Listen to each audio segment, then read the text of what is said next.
Welcome to BrainBodySpeak, the podcast that bridges the worlds of psychology, somatic healing, neuroscience and energetics, as well as holistic health. I'm Holly Joy McCabe, here to help you understand complex topics by breaking them down into straightforward concepts and practical examples so you can understand your brain, your body, your nervous system, and your conscious and subconscious mind. The knowledge you'll find in this show will be your secret weapon as you learn the language of health, happiness, and success. We'll dive deep into unique perspectives on topics like mental and physical health, mindset, trauma healing, and so much more, offering you actionable tools and insights to transform each area of your life. And hey, if you're a business owner or CEO looking for all of these topics specifically catered to entrepreneurship, make sure to check out my other show, The Regulated CEO. Let's dive in. Hi, everyone. Welcome back to the show. Today, we are launching a whole new series that I'm really excited about. And it has a lot of different purposes behind it. As you can see, I have my guest, Alison Bridges, and she is a client of mine and a beautiful person inside and out. And I'm bringing her on for this series because this series is really about highlighting the journey of healing from the moment you decide you want to change something to the turbulence or resistance you might face along the way, to the way that the healing journey pays off and why using different outside of the box modalities and methods can really be a game changer in your life. So this is about the story in the individual's own words and their unique story, giving them a platform to really share that. And the purpose is hopefully something resonates with you, with somebody else's journey where you can say, that's me. I felt that way. Like I've been in that position. I've went through that thing. Because one of the hardest things to do is to be in a broken spot, a depressed spot, a spot where you're dealing with anxiety or you've just been through a lot and it feels like there's no way out. And sometimes the most powerful thing we can hear is somebody else's story and journey to give us hope and to say, okay, if they can do it, I can do it, and get you moving forward. So these stories are going to be really inspiring. They're going to show you what's possible, what can really happen with the right healing and the right tools. And I am just so excited to bring Alison on to have her share her story and for you to hear it in her words as we go through this process. So Alison, welcome. I'm just so ready to dive in and to do a recap on your story. Obviously, I've been in it with you. This is such a beautiful way for us to just recap.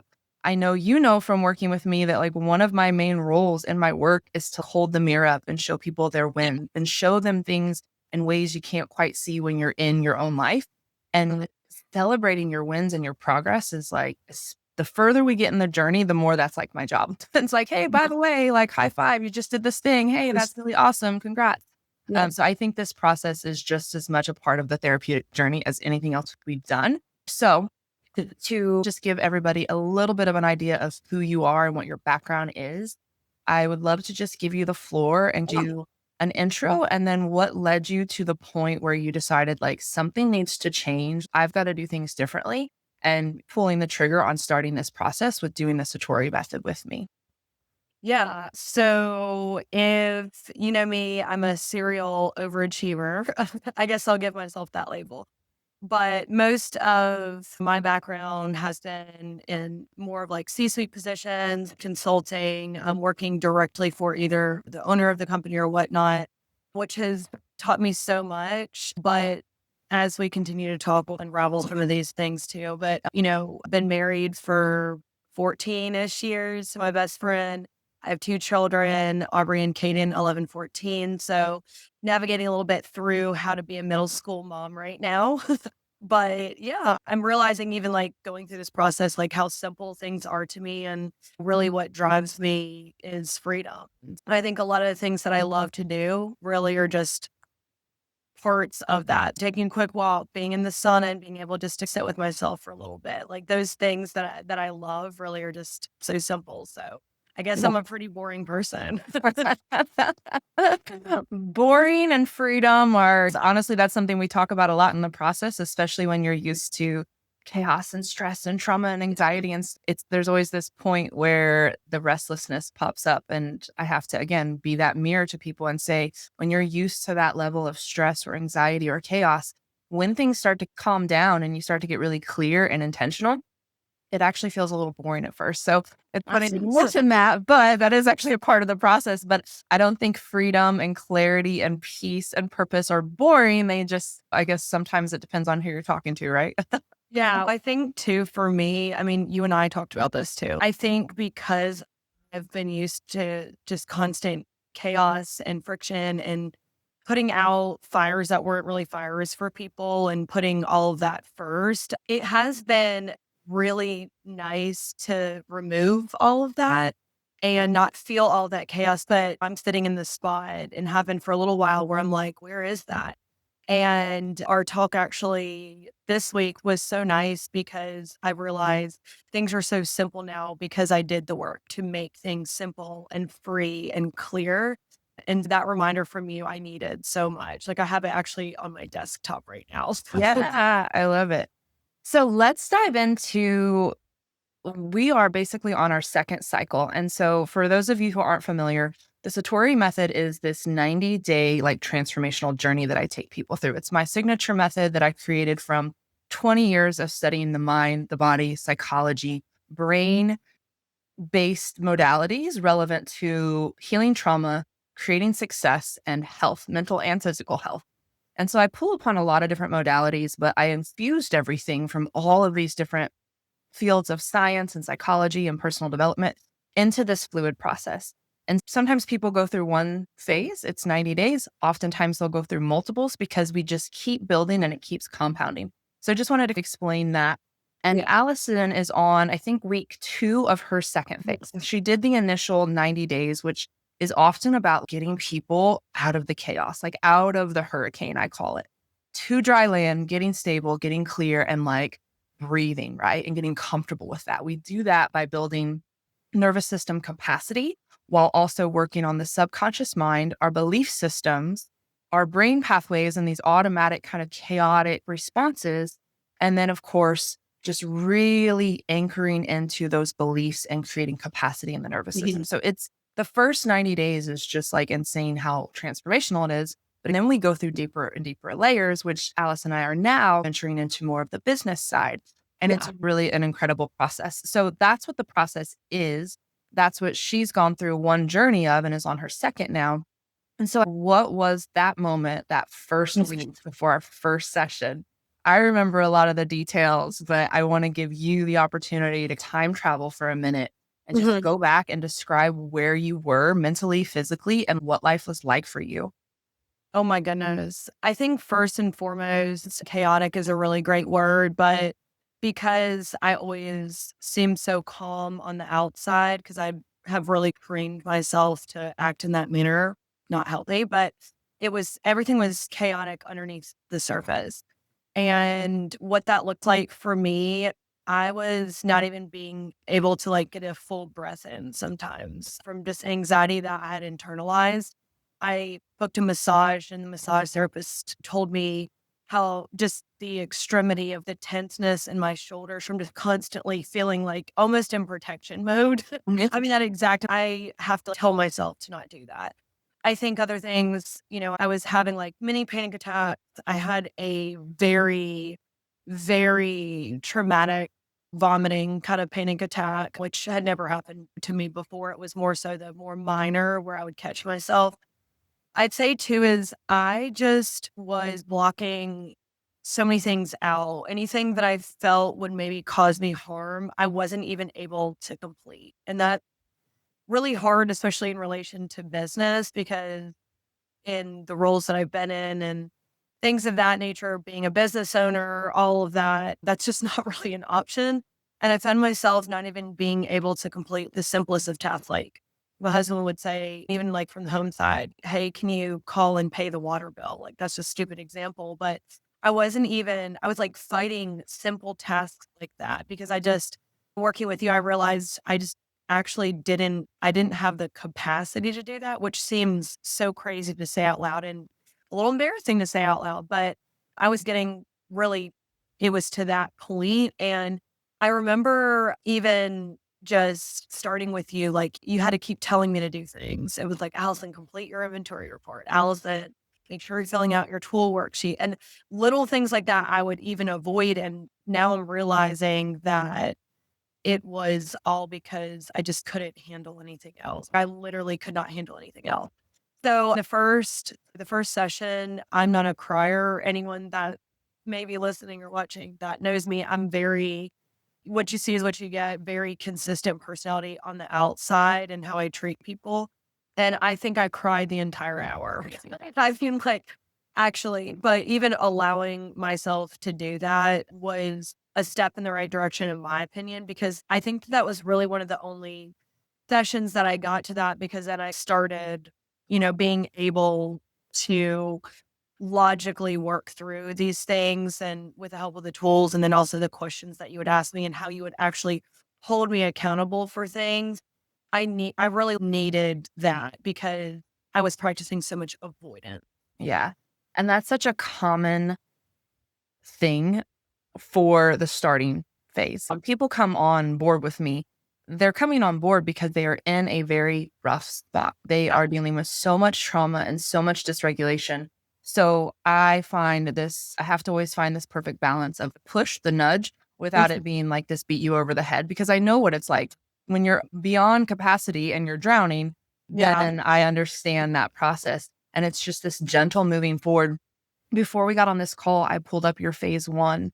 Yeah. And for anyone listening, I use metrics. Like, metrics are a huge part of the way that I track progress. And I get people to tune in with what's happening inside their body, what's happening inside their nervous system and their mind. The thing with traditional talk therapy is you talk about a bunch of things, and then it's like maybe Yeah. 1 or 2 weeks before you go back. You don't have any tangibles. You're not actually looking at where the needle is and what the numbers are. And I think that's a huge element that's missing. Yeah. What makes my work unique and special. And so we track everything. Yeah. I don't know if you remember, you did just describe it in your personal words, but the max number for psychological mental symptoms is 200. Probably 95% of people come in at a 175 or above. So they're literally in that like very, very high percentile. Your starting number was 187, right? Like, you had 13 points before it was just like, it doesn't get any worse than this. And then your physical was 114. So it's important to recognize this, as not only is that how a lot of people start this work, but by the second week, your number that was 187 was 77. That's how quickly things can change. Yeah. From a single session feeling safe and heard and seen and understood, and saying, I've got support now and I've got tools and I can start moving forward. And your physical symptoms went from 114 to 72. And then as it went down, it was 187, 77, 61, 55, 35, down to 22. 22, like below 50, Yeah. that's normal life. We're going to get flared and everything. But I want to just speak to that because, again, we can hear it in like the personal words of, I'm drowning, I'm overwhelmed, I'm shut down, like you described. I'm calm on the surface, but behind the surface, like, it literally feels like I'm falling apart. This is such a common thing, especially for female CEOs and entrepreneurs and people in these high level, high pressure situations. So you have to create this like stoic outer layer, and then everything behind just feels like it's a pressure cooker about to explode. And if you think about the way you describe that panic attack, and I think we even went over this, there's nothing that is more of a visceral body-based response of rejection than literally throwing up. It's like, I cannot actually hold anything else, so I have to purge this from me. Yeah. That is the point that I don't want anyone to ever see, but I want to just emphasize that even if it's that bad, even if it's like 187, all the pressure on the surface, you've got the success, you've got all of these things, but you feel like behind the doors, you're like a different person. That's so common. And I just think that's worth mentioning, because I think something that holds people back from this is it's really scary to let that facade down. It's really scary when you're used to, okay, on the surface, everyone thinks I'm like top notch, put it together. And now I got to soften and be vulnerable and crack open and go through all of this stuff. And so I want to ask you, because sometimes people think that is this really scary, just horrible experience, that they have to go through their every bad thing that's happened to them. I want you to describe what it was like to start cracking open and what it felt like, if you can remember that first week of, okay, ground zero, here's where we're at. The numbers are bad. Things are not good, but I'm starting to heal. What did that feel like for you? And was it scary and overwhelming and just, You know, I don't know. I think I was so ready that maybe I don't know that overwhelming would be the word. I think that first of all, with all the questions that you asked for intake, it was extremely thorough and very detailed. And I'm not someone that just dumps on everybody. I'm the person that everyone goes to for solutions in personal, professional, family. And so I think that's maybe why I always felt the need to always be so strong and show up consistent for the people I care about, which isn't a bad quality, but I think when I was filling all of that paperwork out, like telling things and explaining them in a safe place was really great, because while I have, communicated and talked through with my husband with some of these things, you need someone that actually understands like the basis of where those things come from so that you can find a solution. So when I say I'm not someone that, just will call and complain I don't like that. And I think that this was a responsible way for me to know that if I said these things, I was going to get X out of it, which was my dream outcome, which is the peace and the clarity and a level of productivity that is responsible and comes from being just very clear, if that makes sense. And so I think one reason I never I wish I would have done this years and years ago, and who knows where I would be now, but everything happens for a reason. And so I think that one thing that stood out and why I never did therapy before is I didn't want to just sit in someone's office and just complain for an hour. Yeah. You know what I mean? Like that to me is like not being productive. Yeah. And it's not solution oriented, which is how I am. Yeah. And so I think for you, and when you explain things, I was okay. So I said all these things. These are here, and they're safe. They're in a safe place with someone that I believe can actually help and wants to help. And then we're doing X, Y, and Z to make sure that we're getting over that hoop or hurdle. Yeah. Yes. Yeah. Oh, that's a hoopy hurdle. Yeah, basketball tryouts for next week. So that's Yeah. hoop. Sure. But anyways, I think that was the main thing. And I felt I've had other people reach out to me. I've followed other people on Instagram, and I went to a couple events and saw what you had to say and sat on it for a little bit and just realized that it was a good fit, kind of because of your background and because of your niche as well. I felt very much, okay, this is the solution to my problem, not I'm going to show up every week and just talk about whatever I'm feeling. But, Yeah. and we do that a little bit, but it's always, this is what we're going to do about it to get you further ahead. Yeah. Yeah. And everything that I've created in my practice has been what I needed, because as someone who's type A and driven and who really understands and loves that dynamic of being an entrepreneur, I was an athlete for many years. That's what makes me feel alive. But it's just a fine balance of, am I driving and pushing, and that boiling point is happening underneath and I'm disassociated, I can't be present. There's so many things that happen behind the scenes with that dysregulation. And then there's this whole movement that says, just slow down and relax and kumbaya and meditate and talk about your problems and soft girl era. And sometimes maybe for a little bit of the time we can do that. But a lot of women that I resonate with, because again, they're very similar to me, that's not actually what we want. We want to be that high performance human and move forward and create things. We just don't want it to be at the sacrifice of our mental health and our physical health, and to be having violent panic attacks because we're holding it together. Our body is always keeping the score in that way. And so I think that's important as well, because I went and spent years in talk therapy, and all it did was traumatize me more. All it did was make me feel worse and worse. There was never any solutions. And I'm so glad you brought up that point, because again, I think a lot of women listening, or men, are like, what is the point of going and talking about your problems? That doesn't register as anything that's going to get you anywhere. And for a lot of talk therapy situations, it doesn't. It actually just brings it to the surface, stirs it up like muddy water, and then you've got to spend a week kind of getting out of your head, and then you're just stuffing it back down. And that actually can create more dysregulation. When you bring emotions to the surface and you talk about them, and then there's no solution and you didn't do anything to discharge them or release them from the body, your body says, that was terrible and awful. So what does it do? It tightens the lid tighter. It says, let's not do that again. And so talk therapy can be re-traumatizing like that. And it can perpetuate the issues and people get further and further away from healing. So I just love that you shared that, because I know a lot of people are thinking that, what's the point? Talk about my problems. Maybe I have a few epiphanies of my childhood was awful or this thing was traumatic. But then what? But then what? And a lot of people that come to this work have spent decades often in talk therapy. And they're like, I think I feel a little better, I think, but I'm not moving forward. I'm not actually changing and growing. And that's where the metrics come in. So I love that you highlighted that.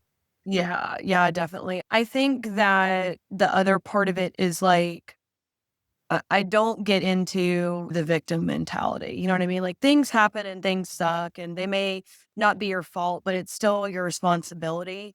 And I mentioned the word responsible a few times in answering your last question. And I think it's responsible to do work like this because you're keeping yourself the best version that you can be, especially if you're a leader. There's so many people that look up and depend on you, and as a mom and as a wife and all the other business owner, all those different things. It's actually your responsibility to make sure that you're showing up in a great way, because it's honestly just a domino effect from a leadership perspective, from a family perspective, all those different things. And if you don't have any idea how to reconnect and change the pathways and all those different things that we've been working on, then you're at some point, something's going to hit the fan and it's going to be a disaster. And I think I got to that point, but here, the thing that I tell myself, instead of being like, man, I should have done this sooner. Yes, but you also could have done it later. And what did that look like? Yeah. And I don't really want to know. I never want to go down that road or see what that looks like, because I think for me, when I started, I think like one of the things I didn't mention when I started is I started to feel, I'm very intuitive. I can read people really well. I'm very self-aware. Those are nice, standy qualities. But I got to the point where I was like, I don't even know what's real and what's not. Like, I don't know that I can right now show up and trust my intuition, which is my biggest superpower. Yeah. Like, that was taken away from me in a way. But even doing the work, I'm realizing that a lot of what happened was my fault because I didn't take the responsible path earlier, if that makes. Yeah. So like, I caused a lot of the problems that I had from previous traumas, and then removing all that and cleaning that up allows me to be very in control of my life. And I said freedom earlier. And that freedom is being in control of your life. And it doesn't just mean, oh, I don't work a 9 to 5. And that's what you see online. Yeah. Literally being able to, like, today after this, I'm going to sit at my son's baseball game. It's actually me being able to be present at my son's baseball game, not panicking when I get a text message or worrying about the email that I got. It's the ability to not even check my email and feel like that's okay. You know what I mean?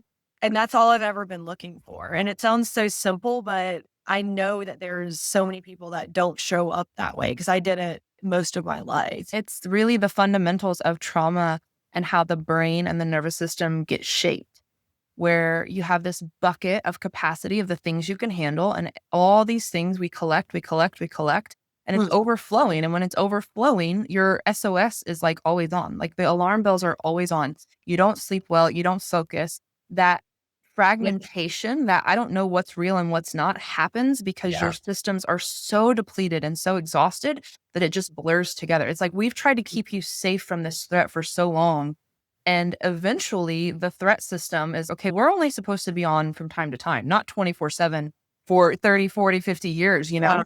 And so those symptoms, there's so many things that people don't think about are connected to trauma. But if they start with me and they go through this intake, like you said, it's very thorough because I want to know every single part that is affected. And it is not just like our mental cognition of, oh, I went through this hard thing and, oh, I'm really tired because I'm stressed.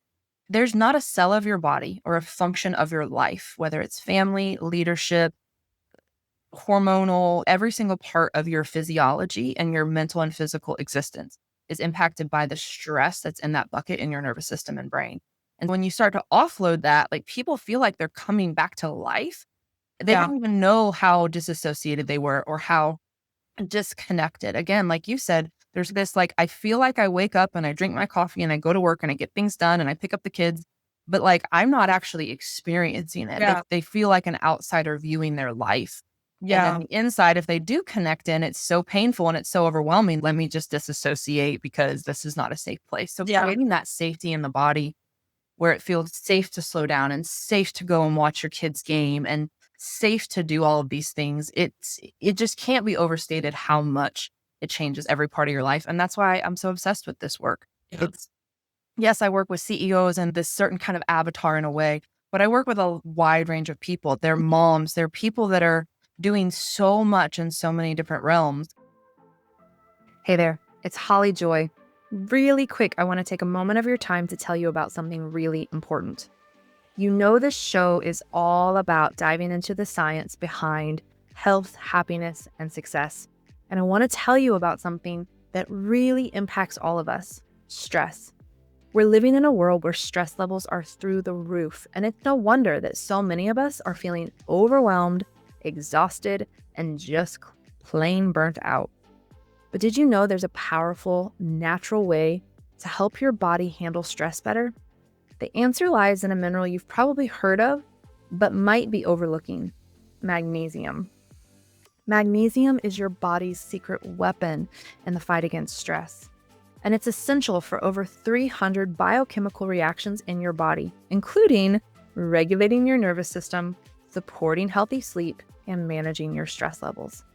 Unfortunately, most of us aren't getting nearly enough of it. And ironically, stress is the number one thing that depletes magnesium at rapid rates. So we're not getting enough, and then we're constantly stressed, losing the little we do get.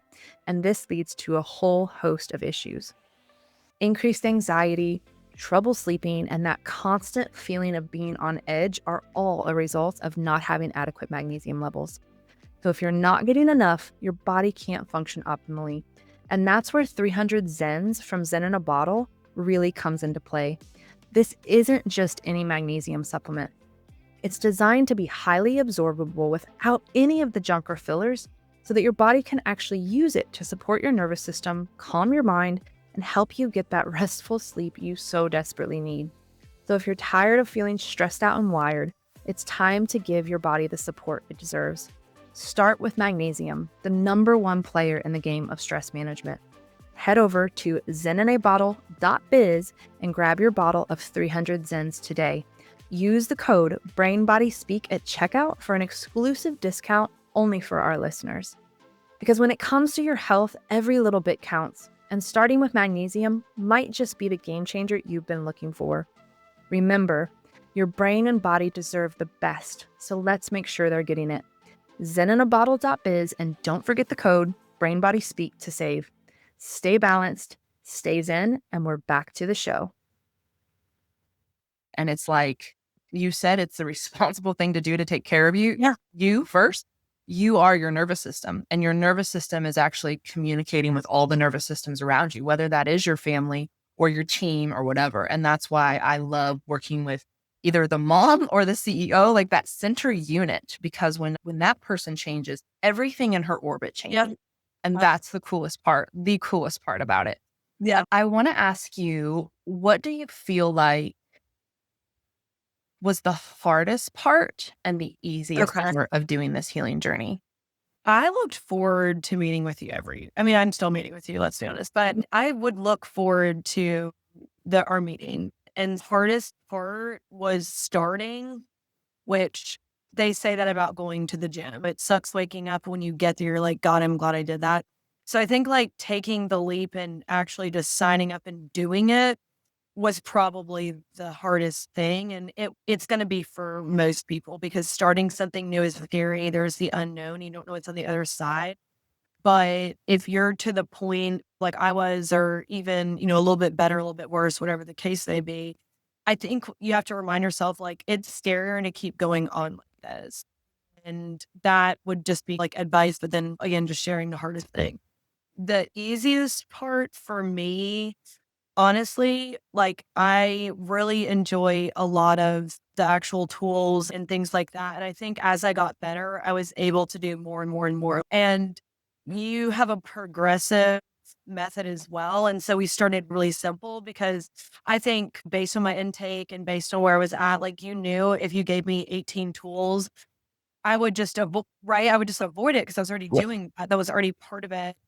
And we started very, very simple. We did the tapping on the calls, which was really nice because doing it again the first time with someone made it less scary, made it easier to do again and again and again because you immediately feel better. And so I'd say that really implementing the tools once I got to that point where I was like building, like I look forward to it every.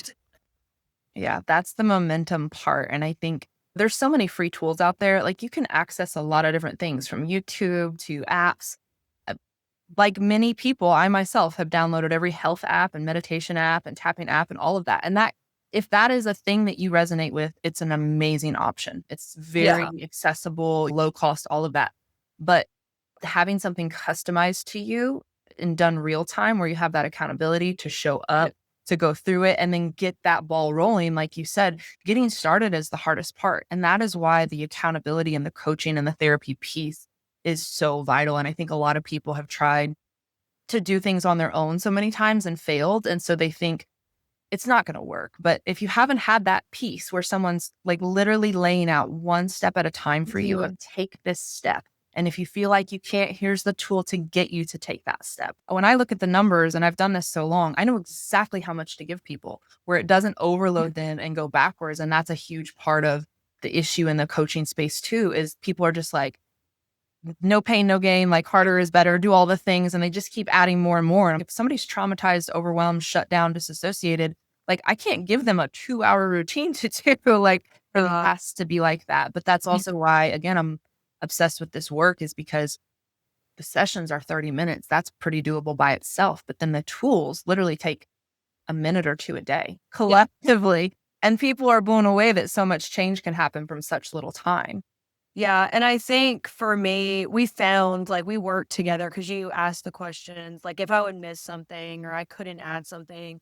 The accountability piece was huge because you would ask me questions and then we figured out how together that it would best work in my schedule because I am extremely busy. I have 9 million things going on at all times. And we found that being in the sauna was the best time to do that. I was alone, there wasn't distractions, all that kind of stuff. And then I'd say really, the other thing to go along with that is I have a graveyard of self-help books. I mean, truly, it's embarrassing. I hate the trees that lost their lives for those books that never got used. Being serious, like so I think I have 80 books that I've workbooks, whatever, and I would get on, and this is all before we started working together, and I would fill out like the first page and then would lose it or just never go back to it. So for me with this, just because obviously it's a pattern in my life that this hasn't been a priority for me, adding something new is really hard to do without accountability. And this kind of mirrors almost like a what do you call it? Not group fitness, but personal trainer type. My goals are this is what I'm trying to do. I'm going to hold you accountable for your diet but you still show up together and then, you have a plan until you meet again. And so I think the accountability is extremely important for anybody that hasn't done something like this before because it's very easy to quit a self-help book that no one knows that you actually bought. You know, Yeah. I need a coach for this. And something for me too, and this may resonate with if you're a CEO or a leader or mom or whatever the case may be. I'm everyone else's coach. Like at the end of the day, like I'm the coach for my kids. I'm the coach, honestly, even a lot of the times for my relationship. I have my staff. I have those that I lead.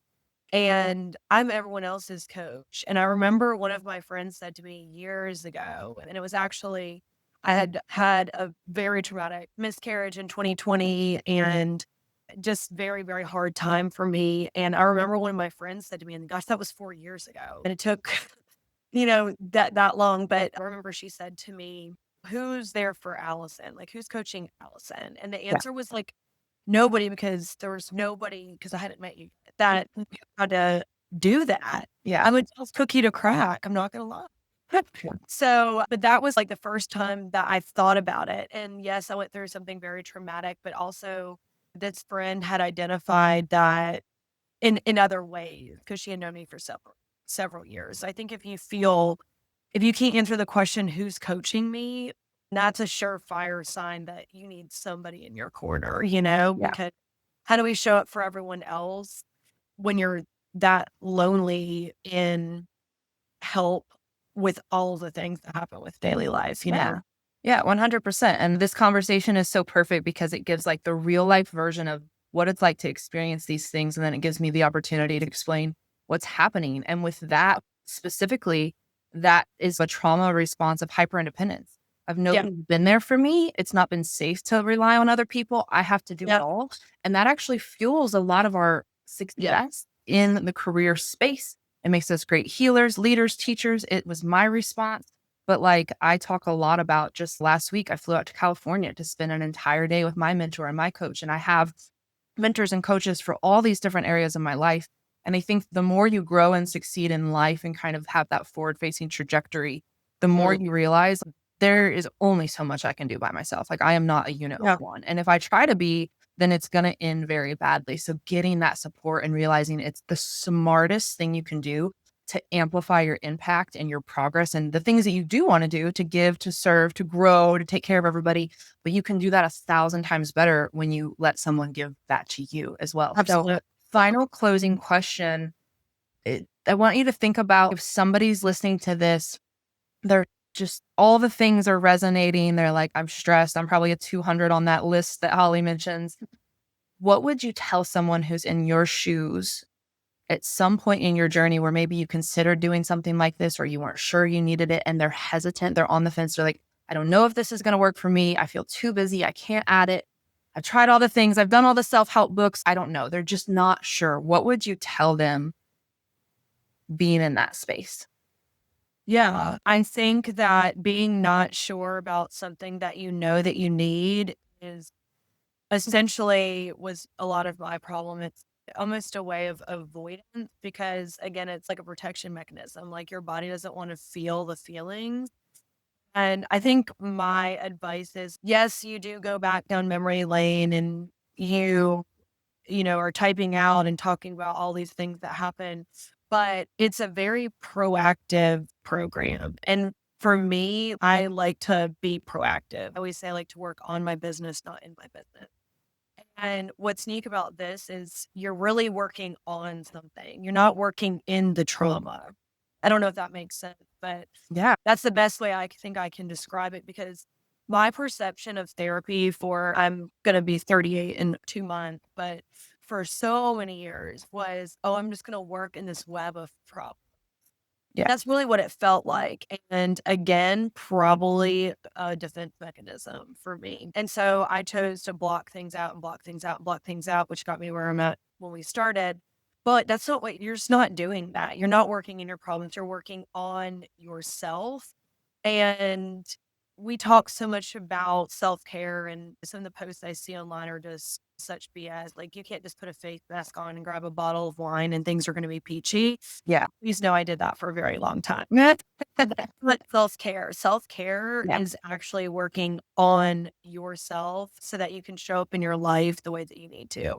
And if you're on the fence and you feel like you're not doing that every single day, or you're not extremely clear every single day, you're not able to be fully present. And being fully present, it just doesn't mean that you flip your cell phone over. That's not actually the definition of that, in my opinion. Yeah.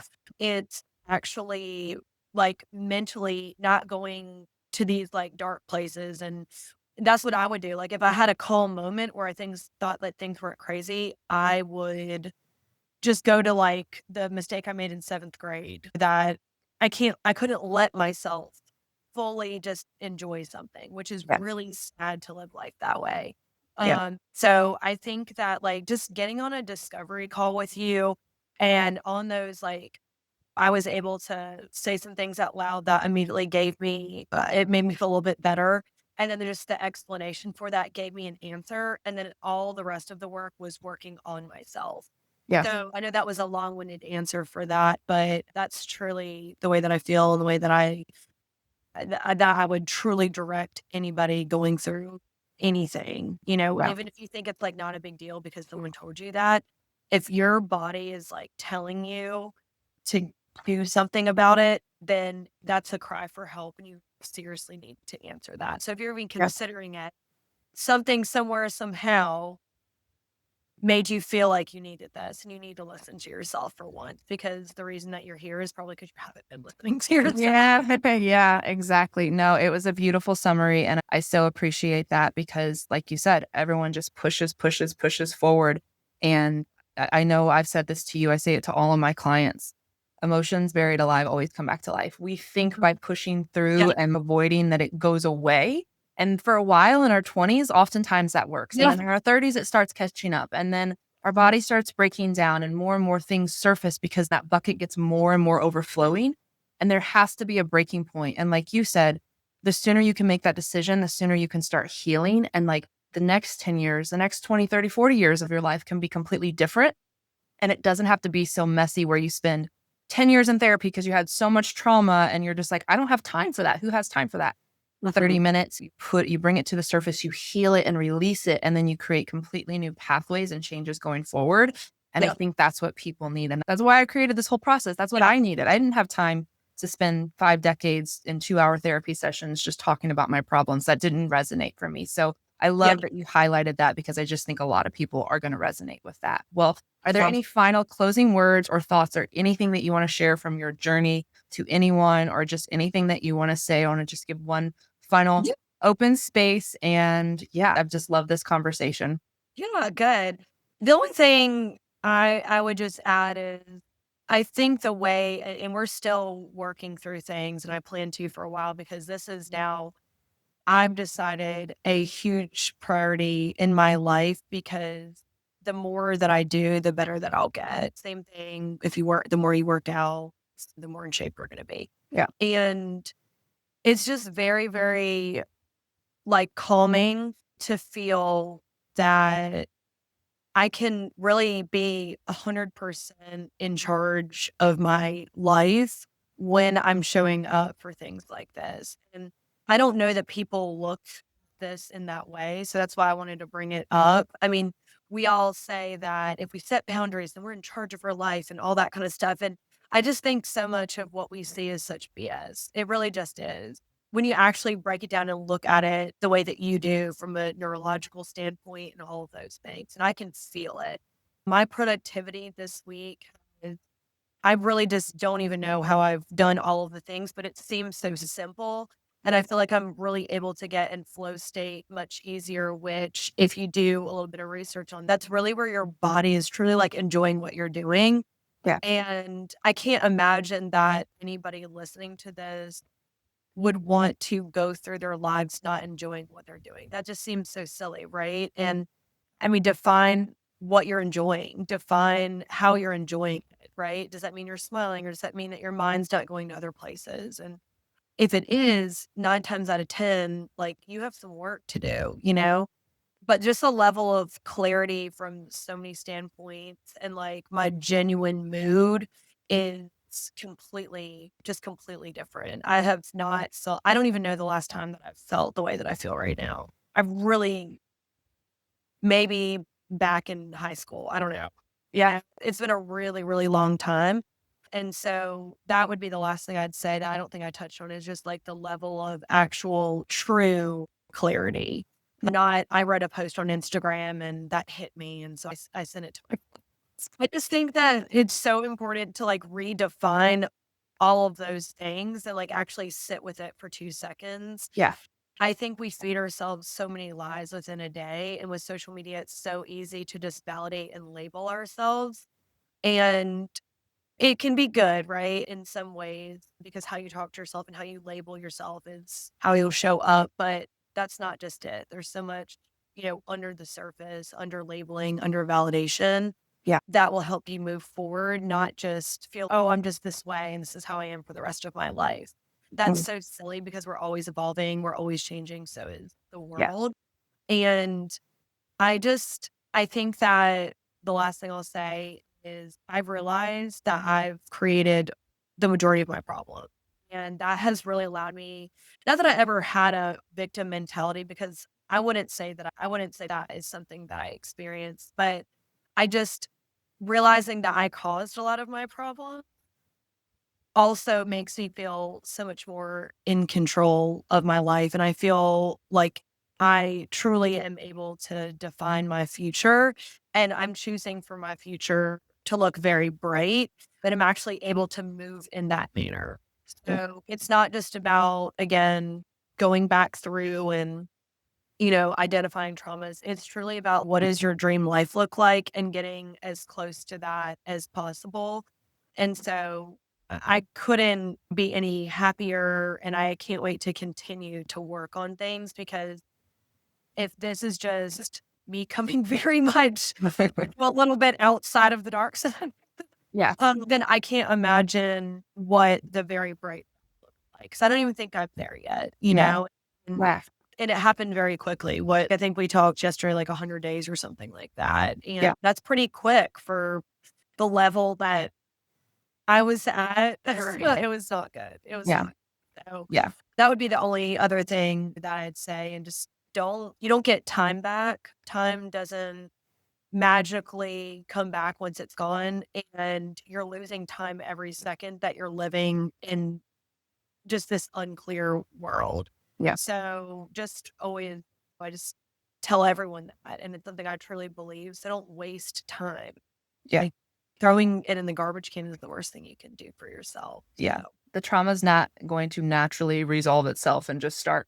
You're not going to wake up one day and be like, today is the day that I'm going to mindset myself out of this, or that my body's just going to let it all go. Like, it takes that intentionality. It takes that structure and that program and that progressive change. Yeah. It's like, if you have a problem, you have to use the right tool. And there's so many tools. Like you said, I wouldn't 100% agree with you. It's just BS out there. Our idea of self-care, our idea of that we need to go heal our trauma by talking about it for a million years. It's all distorted. And I spent like hundreds of thousands of dollars and many years going in circles. And so have so many people that I've worked with. And it's like, there are tools that work, but they need to be done in the right way, in a sequence and a process. And that's what this whole thing is about. So thank you so much. I love just getting to step back out of the actual session role and just see and celebrate your healing and the growth and work that you've put in. I want to just acknowledge you for that. That's one of my favorite things to do in the work, but also here and now, is to just say you've really shown up for yourself and you've taken charge of things in a powerful way. And I love it. And you are so right. It is just the beginning. It is just the beginning of rewiring and laying down a whole new foundation. To the moon and back is like where you're going. So thank you so much for your time. Thank you everyone for tuning in. And that is all for now. Thank you. Thank you so much for tuning in to Brain Body Speak. If you found today's episode valuable, be sure to subscribe, share it with a friend, and please consider leaving a review so that more people can find the show and benefit from this content. It means the world to me. I read every single one of them, and it really encourages me to keep moving forward with this mission and this podcast. Also, tag me on Instagram at BrainBodySpeak and let me know what resonated with you specifically about this episode, and you'll be entered into my monthly giveaway of a free $500 value Brain Body Reboot course. To take this journey further, visit BrainBodySpeak.com for free resources and to see our complete suite of self-paced programs. If you're ready to start nourishing your brain and body today, snag something from my premium supplement line by visiting zeninabottle.biz. Remember, 300 Zens, our magnesium product, is my absolute fave and my #1 recommendation for people to get started. Until next time, remember, your transformation begins with your brain, your body, and your nervous system. And I hope you found value from this show that you can put into action today. Love and Zen. Until next time.